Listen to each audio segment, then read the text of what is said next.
Hey folks, I want to take a minute today to go over some of the things that we've seen this last week. Sight casting reds, the weather's been perfect for it. Haven't done any wading this week, which was fine. I love chasing these redfish when the weather cooperates, and especially under these low tides that we have. Makes it a lot of fun. Gives you a lot of different options and a lot of different areas to go and search for these redfish. But what I want to talk about today is the, diet change or bait change that we've seen and what we've gone through from earlier in the week to later part of the week. I've got a bait right here.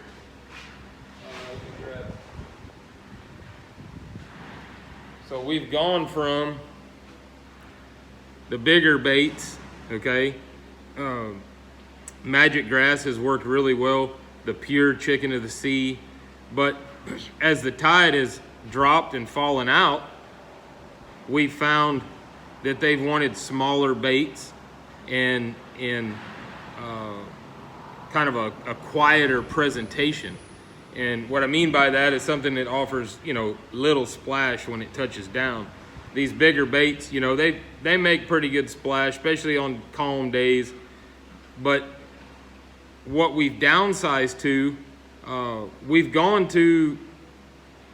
from the little 4-inch baits down to the little burner shad with a 1/4 ounce owner cutting point jig head. It's a screw lock jig head. I get these direct from down south. They're on their website as well.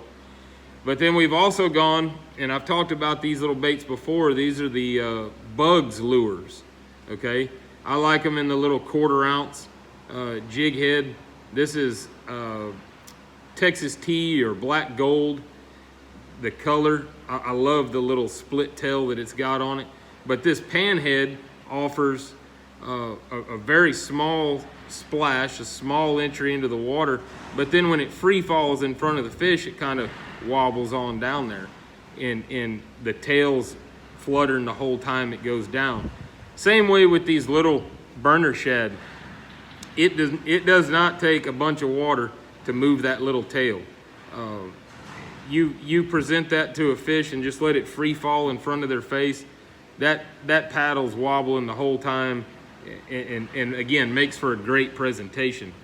But I think one of the reasons we've had to downsize is with the tide drop again, the bait source, yes, there is big mullet and stuff like that, but with this full moon, we're starting to see a lot of little baby mullet, stuff smaller than this, and even smaller than the bug. But that, and still having a bunch of shad in there brought out from the back marsh is what has forced us to downsize our baits. And as soon as we started downsizing, we started getting more bites, started getting more hookups, more interest. So if you're out there fishing, and it goes for wading or blind fishing as well, but if you're out there and you're not having, any luck, if you're not having any bites, man, start paying attention to what is around you. What bait are you in? What bait are you walking through? And adjust to that size. Everybody, you've heard it said before, match the hatch. It's exactly what we're doing from a sight casting standpoint, and it's something you could be doing from a wade fishing standpoint, okay?